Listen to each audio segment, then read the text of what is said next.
and today we're going to review some diecast cars. Actually, we're going to compare some diecast cars. Hot Wheels has come out with a new line of premium cars that are more premium than their previous premiums, the Elite64 line.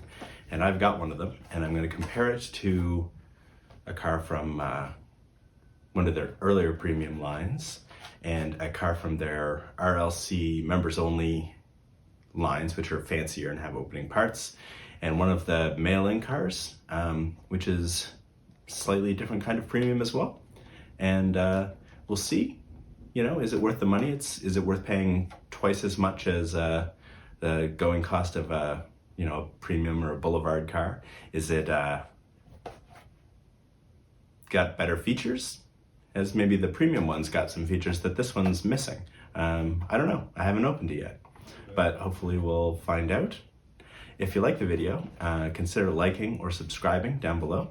But even if you don't, I hope that you enjoy the video and that you're having a nice day. Hello. Today we're going to look at Hot Wheels Elite64, which is their new super premium line, I guess. We have the 1996 Toyota Chaser JZX100, and it's based on an actual car. This is a photograph, I guess. The wheels look, well, let's not do that quite yet. This is how it comes from Mattel in a little protector case. Take a look at the card. Let's get it out.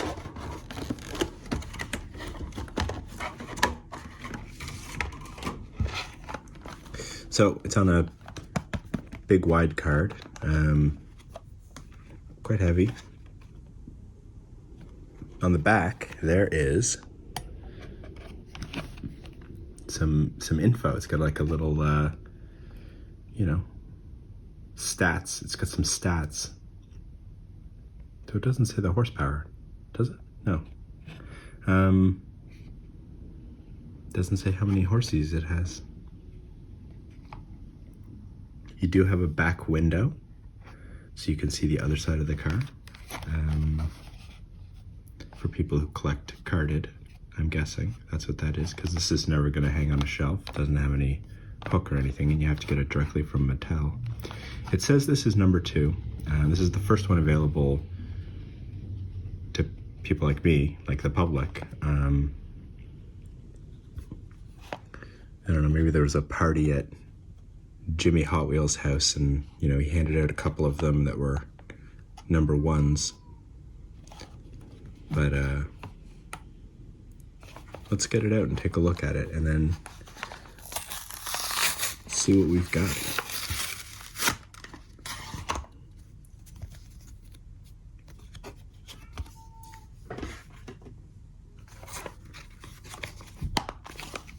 What am I doing wrong? You know, I don't think I've ever opened one of these ones that has a window on the back.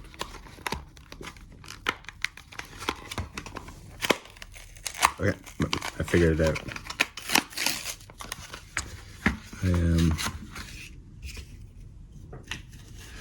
Let's put this aside. Put this clamshell aside. And let's take a look at the car. I'm not familiar with this model either, like the Chaser. But let's see what, okay, first of all, it's quite heavy, even though it's got a plastic, I assume plastic bottom. Is that? Hang on.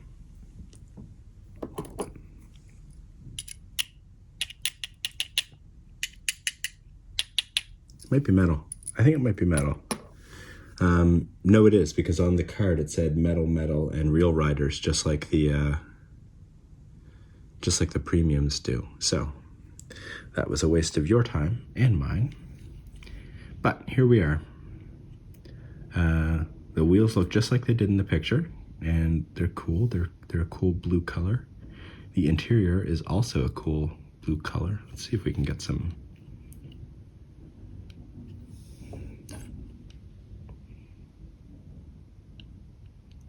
It's got a racing seat, black steering wheel.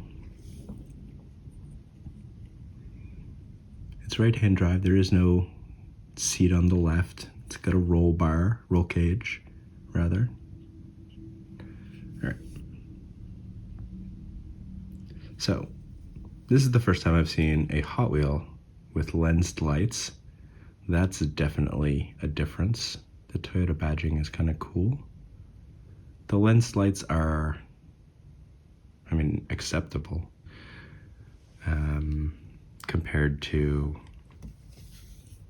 brands like Schuko or, Mini GT or, some of the premium brands. These fall a little short, but compared to every other Hot Wheels in the world that is just painted or a part of the windscreen, these are quite nice. The lensed front lights they're not great, actually. This is cool, though. The grille looks great. The grille looks great. The body kit is cool. These details are cool. 1996. It's hard to know here. Okay, so what features are we? This is a separate piece. That's cool. That's like a Racing Champions Erdl kind of thing. That's definitely appreciated. And even when Racing Champions does it, they don't do it in chrome like this. So that's even cooler.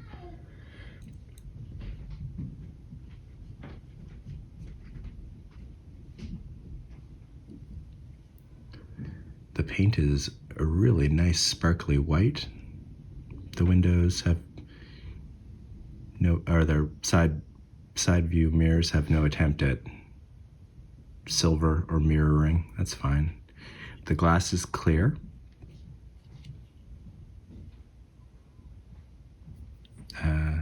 The tires are treaded. And okay, so this is one thing that I remember reading about, and you could definitely see it, is the camber on the wheels is definitely something that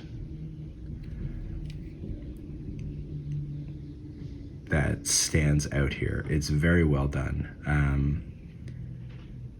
It's very cool, but it does make me wonder whether there was a sacrifice in. Oh no!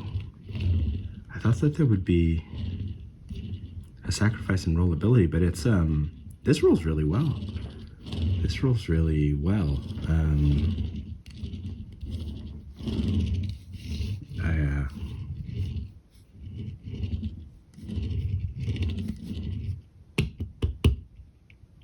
Okay, there's no suspension.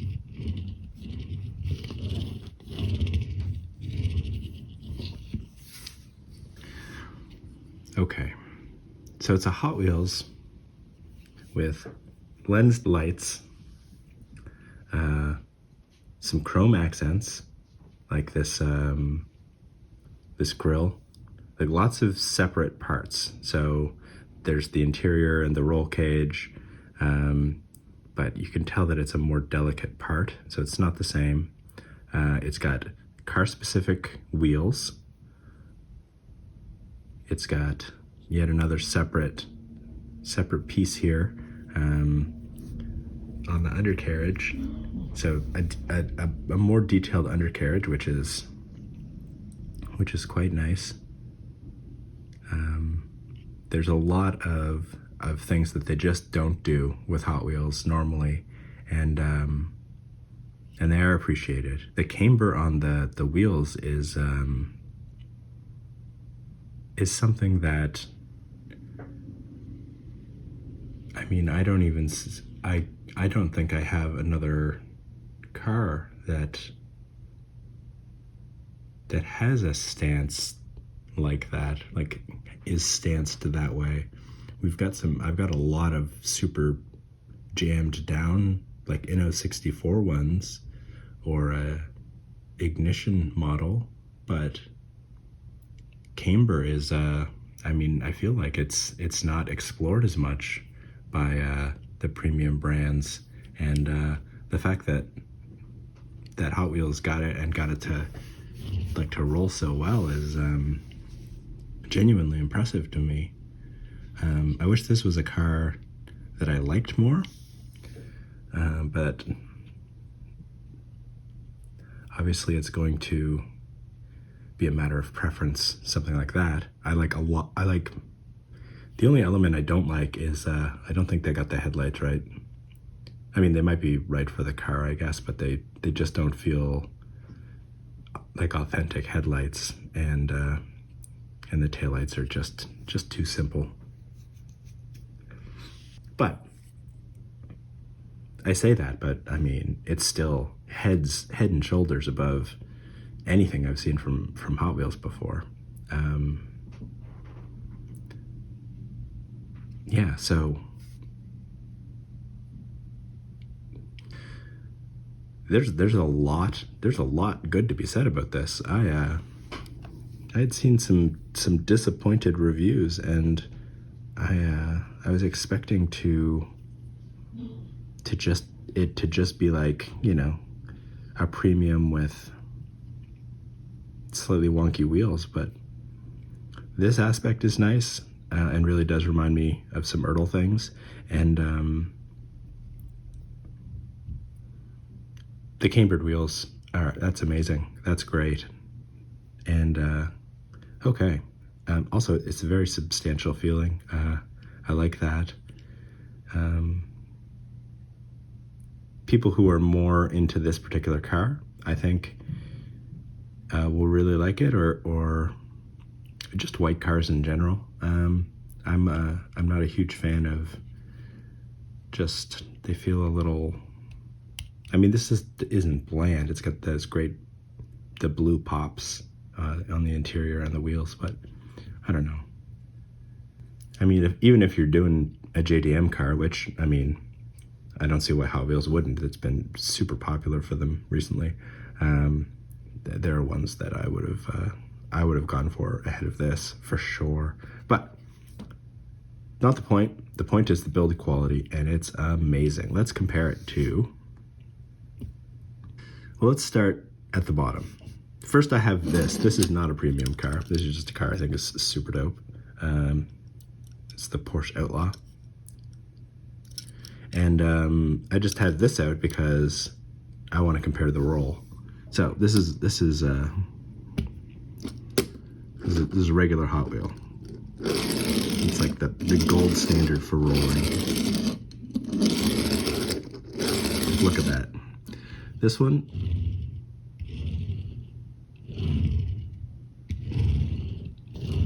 so doesn't roll as well. But I didn't really expect it to. I just wanted to show off this Hot Wheel because I love it. We'll put it back there with the monster trucks. Okay, so let's do this in order, actually. So we'll start with a regular premium, and in this case, it's the Audi Quattro. One of my favorite Hot Wheel premiums. I love this car, and its livery, and it's very detailed. So the premiums are, you know, they get all four sides and the top. They get rubber wheels. It's metal on metal, so it does feel substantial. It's got a roll cage in there, but it's painted taillights, painted headlights.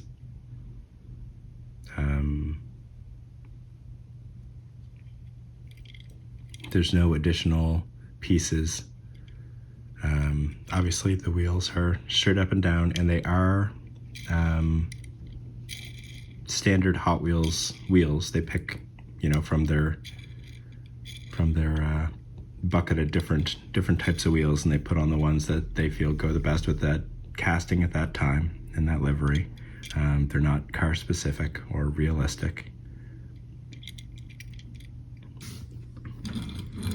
So this one definitely rolls better. If you can hear it, it makes like a sound, like a...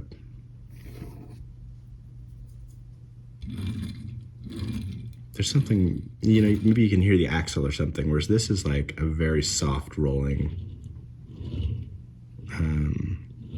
But it does have, well, it doesn't roll as well now as it did when I first opened it. It's got like a hitch in its giddy up now that I assume is dust from my desk here. Rolls better backwards, and it's very smooth. You can't hear the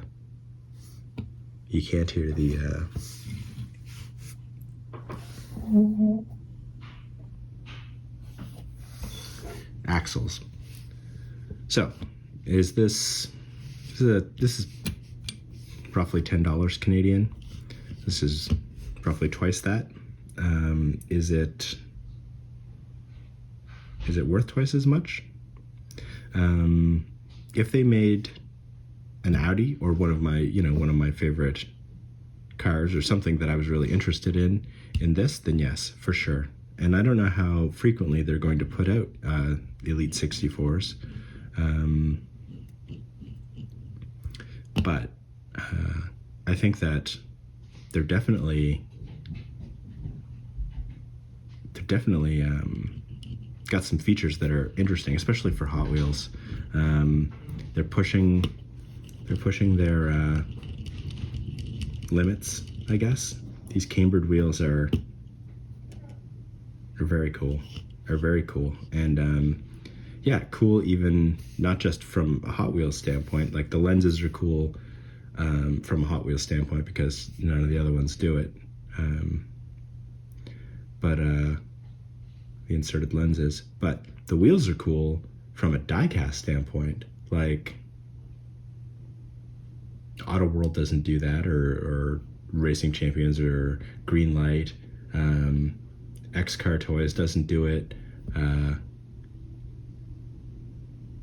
I have never seen it done in Ignition or Inno64 or Paris 64.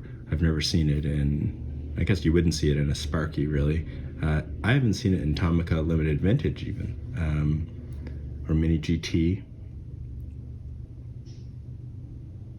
Honestly, it's very cool. It's really cool, and it's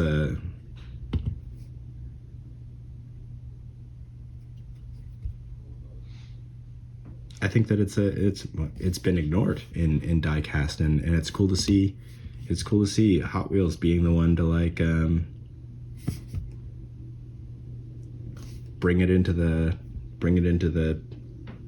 discussion. I don't know who talks like that. It's cool to see that Hot Wheels be the one to like break that ground, you know. Okay, so that was the Audi, which I love.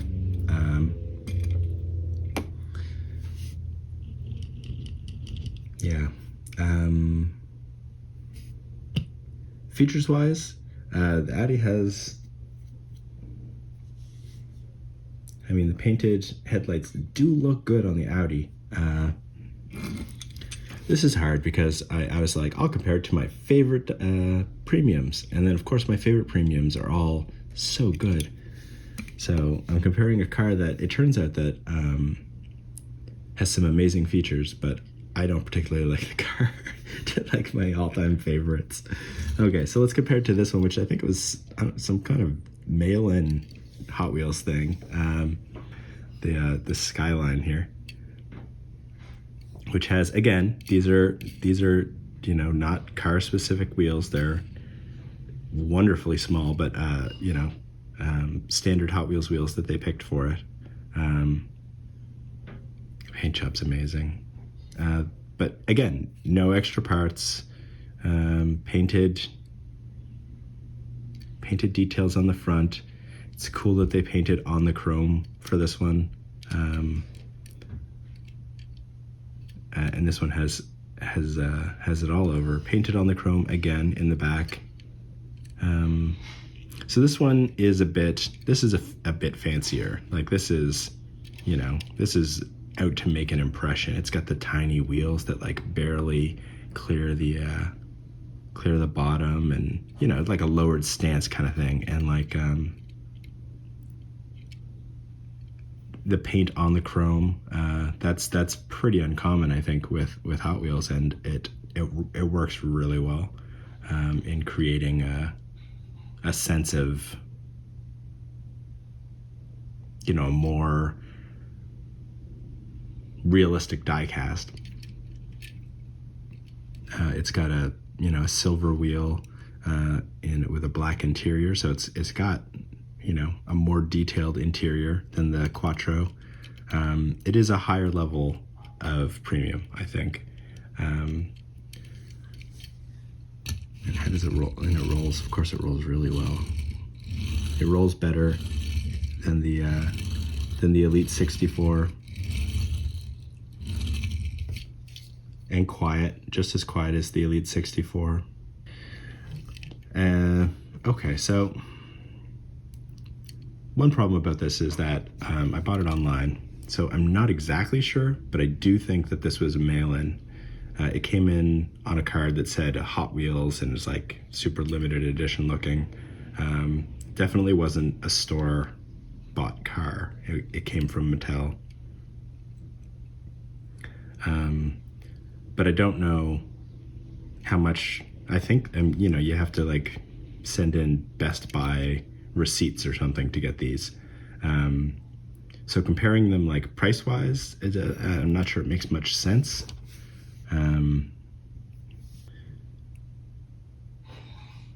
But is this, we'll just say it's $10. So, I mean, it probably works out to be more, maybe it's 15. Is this worth $5 more than this? I don't think so, actually. I think that this does some cool things, and I'm excited to see where it's going, but I think this car is done so well and just feels so perfect, looks so good. It doesn't need the extra couple of things in order to surpass this car easily. Yeah. So now I'm just ranking them. I don't know. We got one more to talk about, and that's this is an RLC membership. You know, you go and you wait until the timer goes down, and then you buy it. It's got moving parts. The Lamborghini Countach. It's got moving parts. It's got a super detailed interior. Really nice. Again, Hot Wheels wheels though. These are not car-specific wheels.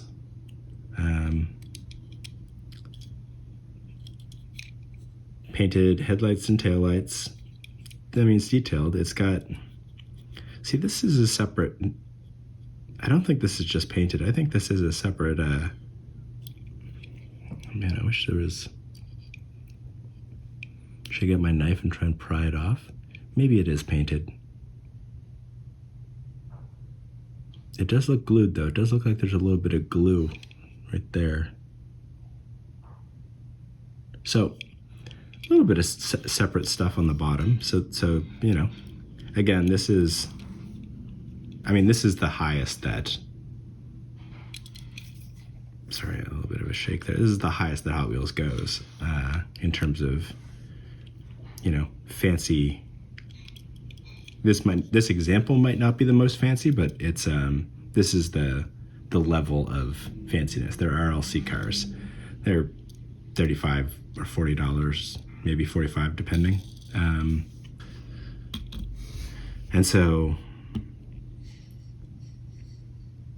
you know, twice as much as this one, and worth twice as much. I think this is a substantially cooler car, but this car, with the car-specific wheels, with the stancing, with the extra pieces, all of these elements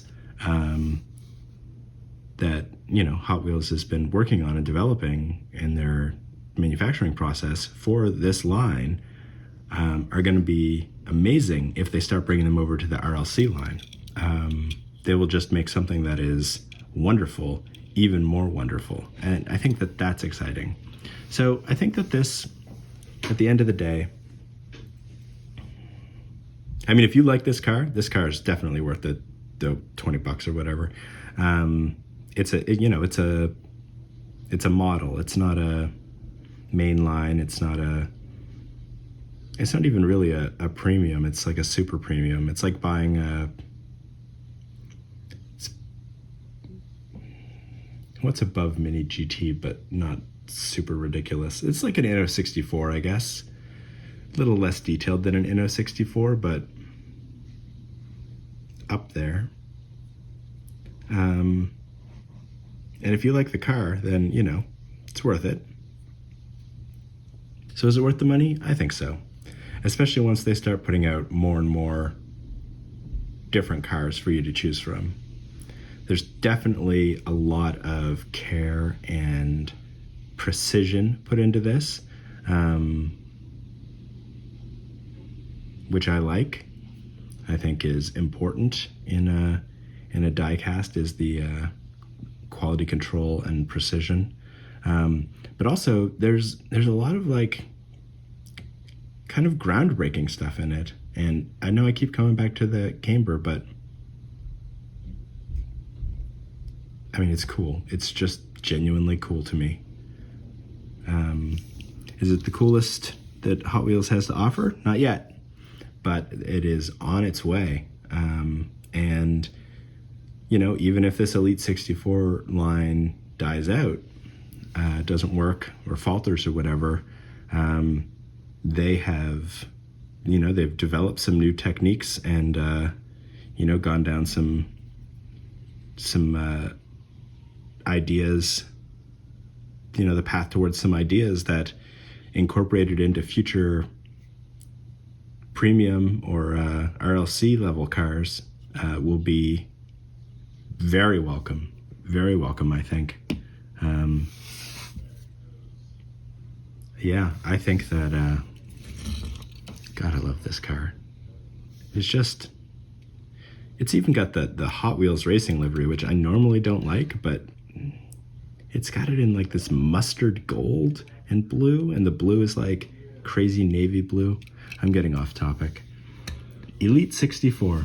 I think that this is very promising for the future of premium Hot Wheels. And it's a bit of a stutter step at the beginning, just because the lights don't hit the mark. And I think they should have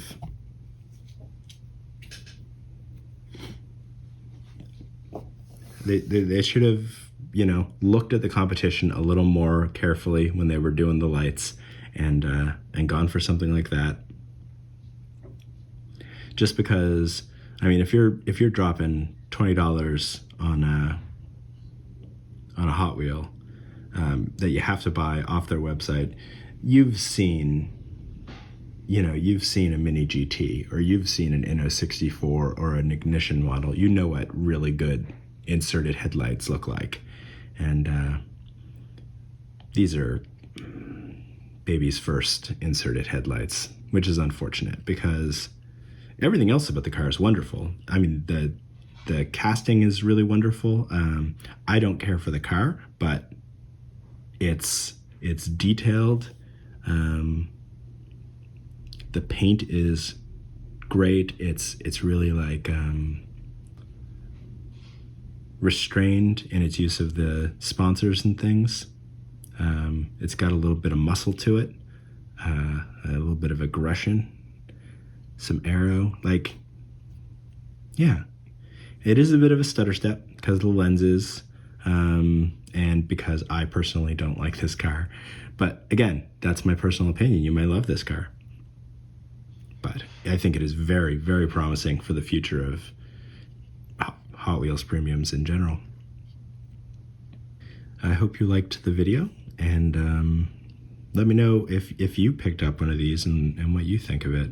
Or if you think I was maybe too hard on it, or maybe I'm